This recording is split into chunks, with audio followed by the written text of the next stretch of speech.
আর ওর বিরুদ্ধে দাঁড়াচ্ছে ব্যারিস্টার রুমিন ফারহানা। আজকে মার্কা পাইছে হাঁস মার্কা। কি মার্কা?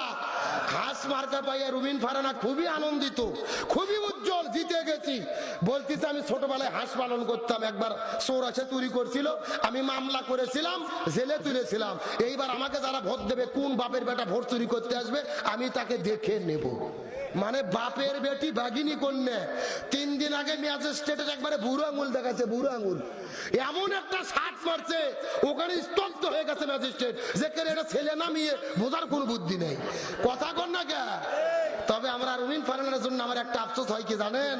সারা জীবন বিএনপি দল করলেন, অথচ ভোটের আগে দল তাকে বহিষ্কার করলো, জীবন যৌবন সব শেষ করে দিল রে, বিয়ে পর্যন্ত করেনি।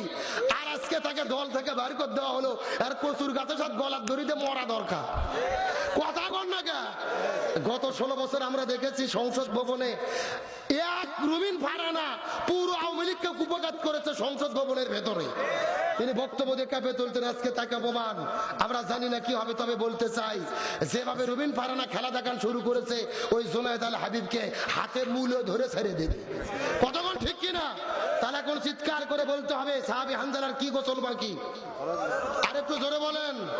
আলোচনাকার মিনিট 5 চলবে, কথা বলেন চলবে। আমি আলোচনা করব, তবে এখনো যদি অনুমতি দেন আমি মহিলাদের জন্য 2 মিনিট কিছু বলতে চাই। বলার দরকার আছে না নাই? আমার বন্ধুগণ, মুসলমান ভাইরা গভীর মনোযোগ লক্ষ্য করুন। কোনো দিকে নজর নাই, কোনো দিকে তাকাতাকি নাই। মহিলাদের জন্য 2টা মিনিট কথা বলবো, ভালো করে বোঝার চেষ্টা করেন। আমার নবীজি মেরাজের রজনীতে সর্বপ্রথম চলে গেলেন জান্নাতের ভেতরে।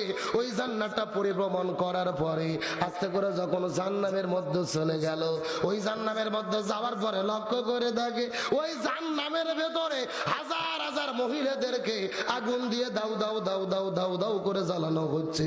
ওই মহিলাদের মাথার উপরে কিছু কাকগুলো বসে তাদের মাথার মগজগুলো ঠুকুরে ঠুকুরে খাচ্ছে।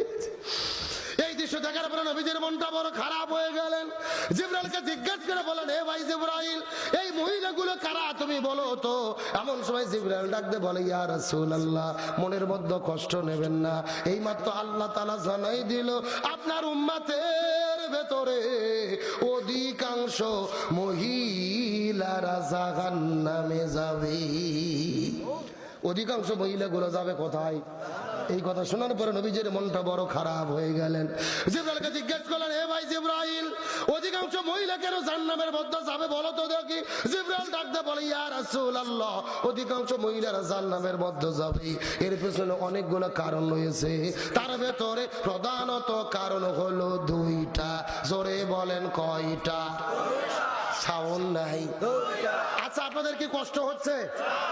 এই যে মুরব্বি উঠে গেল মাঝখান থেকে, আপনাদের কি কষ্ট হচ্ছে?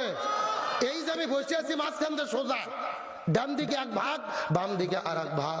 আপনারা মুখ বন্ধ করে থাকেন, আপনারা বলেন তো দেখি, অধিকাংশ মহিলা জাহান্নামে যাবে, তার পেছনে কারণ হলো কয়টা?